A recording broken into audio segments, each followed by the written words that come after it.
भारत माता की, भारत माता की, इनकलाब, वंदे।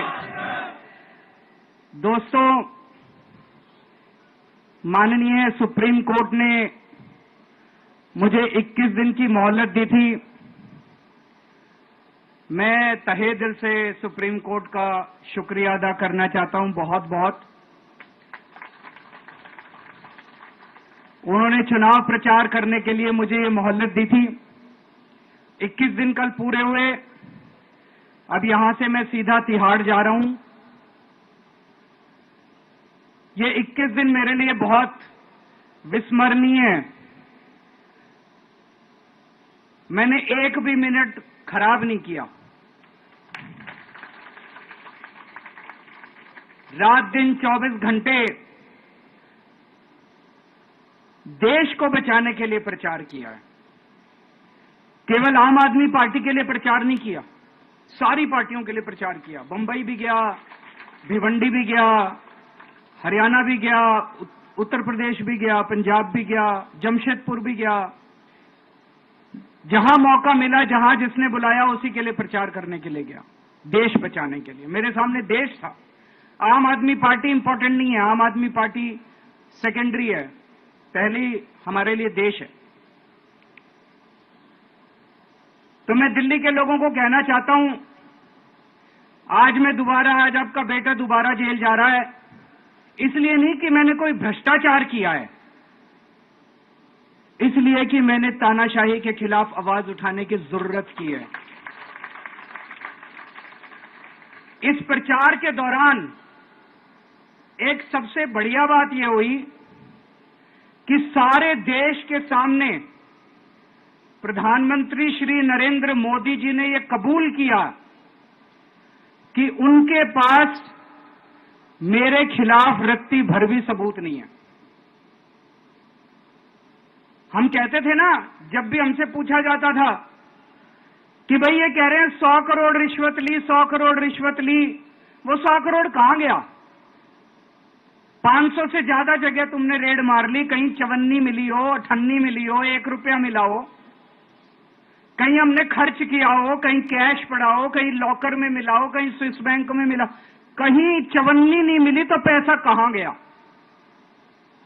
तो एक टीवी चैनल के इंटरव्यू में उस टीवी वाले ने मोदी जी से पूछा कि प्रधानमंत्री जी, ये केजरीवाल चारों तरफ कहता घूम रहा है कि आपके पास उसके खिलाफ कोई सबूत नहीं है, आपके पास उसके खिलाफ कोई रिकवरी नहीं है, फिर आपने उसको गिरफ्तार कैसे कर रखा है? पता है प्रधानमंत्री जी ने क्या कहा?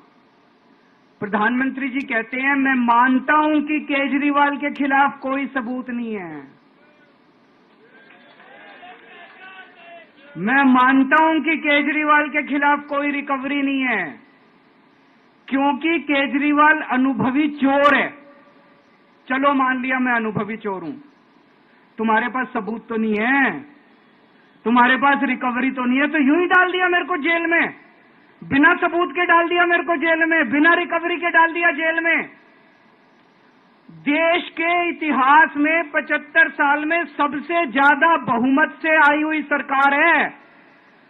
एक बार 70 में से 67 सीट, दूसरी बार 70 में से 62 सीट, 55% से ज्यादा वोट शेयर। इतने भारी बहुमत वाली सरकार के मुख्यमंत्री को आपने बिना सबूत के जेल में डाल दिया। यही तो तानाशाही है कि जिसका मन करेगा मैं उसी को जेल में डाल दूंगा, जिसका मन करेगा उसी को जेल में डाल दूंगा। और पूरे देश को मैसेज दे दिया कि अगर मैंने केजरीवाल को फर्जी केस में जेल में डाल दिया तो तुम्हारी तो औकात ही क्या है, किसी को भी पकड़ के जेल में डाल दूंगा। इसी तानाशाही के खिलाफ लड़ रहा हूं मैं, और इस किस्म की तानाशाही अपने देश को बर्दाश्त नहीं है। भगत सिंह ने कहा था ना कि जब सत्ता तानाशाही हो जाए तो जेल जिम्मेदारी बन जाती है, सबकी जिम्मेदारी है जेल में जाना, इसके खिलाफ आवाज उठाना। भगत सिंह के चेले हैं। भगत सिंह देश को बचाने के लिए, देश को आजाद कराने के लिए जेल गए थे। भगत सिंह देश को आजाद कराने के लिए फांसी पे चढ़े थे, हम देश को बचाने के लिए जेल जा रहे हैं। इस बार जब जा रहा हूं, मुझे नहीं पता अब मैं कब वापस आऊंगा, मुझे नहीं पता ये क्या करेंगे मेरे साथ जेल में, लेकिन मुझे कोई परवाह नहीं है, जो मर्जी करें। अगर भगत सिंह फांसी पे चढ़ गए, मैं भी फांसी पे चढ़ने के लिए तैयार हूं। मेरे शरीर का एक एक कतरा इस देश के लिए है, मेरे शरीर के खून की एक एक बूंद इस देश के लिए है, मेरे जीवन का एक एक पल देश के लिए है।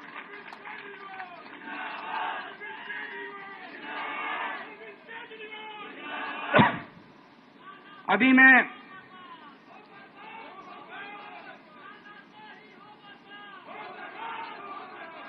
अभी राजघाट गया था सभी साथियों के साथ। महात्मा गांधी की समाधि पे हम लोगों ने श्रद्धांजलि दी। गांधी जी ने इस हमारे देश से तानाशाही का अंत किया था, वो हमारे लिए प्रेरणा स्रोत हैं। उसके बाद हम कनॉट प्लेस गए, हनुमान मंदिर, वहां पे हमने हनुमान जी के मंदिर में जाके हनुमान जी का आशीर्वाद लिया। 4 तारीख को भी मंगलवार है, भली करेंगे बजरंगबली, करेंगे कि नहीं करेंगे? बोल बजरंगबली की। इनका नाश करेंगे, तानाशाहों का नाश करेंगे। अपने को किसी व्यक्ति विशेष से अपनी कोई दुश्मनी नहीं है, अपनी दुश्मनी तानाशाही से है, तानाशाही बर्दाश्त नहीं है अपने को। तो 4 तारीख को भी मंगलवार है और बजरंगबली का मेरे ऊपर, पार्टी के ऊपर बहुत आशीर्वाद है, देश के ऊपर बहुत आशीर्वाद है। मैं प्रार्थना करने गया था बजरंगबली को कि हे बजरंगबली, मेरे देश को बचा लो। अभी कल एग्जिट पोल आए हैं, मेरे से लिखवा लो, सारे एग्जिट पोल फर्जी हैं, बिल्कुल फर्जी हैं। एक एग्जिट पोल वाले ने राजस्थान में टोटल 25 सीट है, उसमें 25 में से 33 दे दिए उन्होंने बीजेपी को। ऊपर से आया होगा भाई बीजेपी को ज्यादा देने हैं, तो उसने कहा मोदी जी क्या याद रखोगे आप भी, आपको 25 में से 33 दे दिए। तो पूरा का पूरा फर्जी है, पूरा एग्जिट पोल फर्जी है। लेकिन असली मुद्दा ये है, इनको गिनती से 3 दिन पहले फर्जी एग्जिट पोल कराने की क्या जरूरत थी, ये समझने वाली बात है। मेरे को भी समझ नहीं आया, कई सारे लोगों की कई सारी बातें चल रही हैं। एक ये चल रहा है कि इन्होंने मशीनों का घोटाला कर दिया, लेकिन मैंने संदीप पाठक को भी बोला है और मैं सारे इंडिया गठबंधन की पार्टियों को बोलना चाहता हूं, अपने अपने काउंटिंग एजेंट को बोल दो, पूरी तरह से सतर्क रहे। आखिरी तक अगर हार भी रहे हैं तब भी उठ के ना आए। कई बार क्या होता है, 1 राउंड में, 2 राउंड में, 3 राउंड में हार गए तो उठ के चले जाते हैं। उठ के नहीं जाना, सबसे लास्ट में रैंडम जितने बूथ होते हैं, ईवीएम मशीन होती है, उसकी पर्चियां पड़ती हैं। उन पर्चियों में से 5% पर्चियां उठाई जाती हैं। उन 5% ईवीएम की मैचिंग वीवीपैट की स्लिप से कराई जाती है। वीवीपैट पे जो स्लिप है उसकी काउंटिंग होती है, जैसे बैलेट पेपर की काउंटिंग होती थी, और उसकी काउंटिंग और ईवीएम की चेकिंग होती है दोनों की। एक भी मशीन अगर मैच ना करे तो वहां चुनाव रद्द कर दिया जाता है। तो अगर आपने ये चेकिंग कर ली वहां पे, तो इसका मतलब फिर ईवीएम का घोटाला हम बचा सकते हैं। फिर ईवीएम के घोटाला अगर कर रखा इन्होंने तो हम उसको एक्सपोज कर सकते हैं। तो सब लोगों ने लास्ट तक रुक के, आपका कैंडिडेट हार भी रहा है तब भी आखिरी तक रुक के आपको ये ईवीएम की चेकिंग करा के आनी है, ईवीएम और वीवीपैट की मैचिंग करा के आनी है।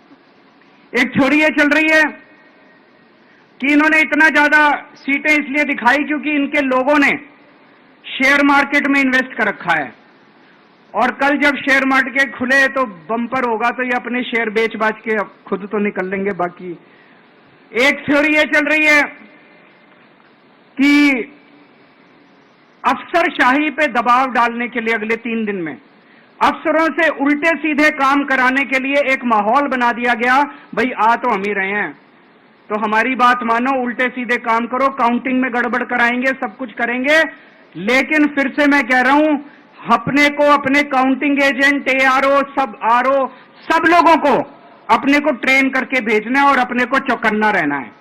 बाद में हम कहते रहे इन्होंने ये कर दिया, उसका कोई फायदा नहीं होगा, अभी अपने को चौकन्ना रहना है। एक छोरी ये चल रही है कि अगर इन्होंने कल ही कम सीट दिखा दी होती एग्जिट पोल वालों ने, तो हो सकता है कि इन दोनों के खिलाफ आरएसएस में और बीजेपी में कल ही बगावत शुरू हो जाती, 4 तारीख तक इंतजार ही नहीं होता, हो सकता है। तो कई सारी थ्योरी चल रही हैं, लेकिन अपने को सतर्क रहना है, चौकन्ना रहना है। मेरा अपना मानना है कि 4 तारीख को इनकी सरकार नहीं बन रही है। ये एग्जिट पोल से घबराने की जरूरत ही नहीं है, माइंड गेम है इनका, माइंड गेम खेल रहे हैं। आपको डिस्करेज करने के लिए, डिप्रेशन में डालने के लिए बिल्कुल नहीं जाना। आप उससे जाओ कि आप जीत रहे हो, आप अपने उस कॉन्फिडेंस से जाओ कि आप जीत रहे हो, और आखिरी तक आपको बैठे रहना है, किसी भी हालत में बैठे रहना है आपको। हमें हर एक को लड़ना पड़ेगा। ये चुनाव किसी पार्टी का या किसी नेता विशेष का नहीं है, ये चुनाव इस देश को बचाने के लिए है, इस देश में जनतंत्र को बचाने के लिए है। जिसके लिए भगत सिंह, गांधी जी सब लोग लड़े थे, वही माहौल आज है। जिस तरह से हमने अंग्रेजों को हटाया था, आज इस सत्ता को अपने को हटाना है। तो मैं सभी आप सब लोगों का, सभी साथियों का बहुत बहुत शुक्रिया अदा करना चाहता हूं। बहुत साथ मिला आप लोगों का इन 21 दिनों में। अब जब भी मैं लौट के आऊंगा फिर मिलेंगे आप लोगों से, तब तक के लिए अलविदा।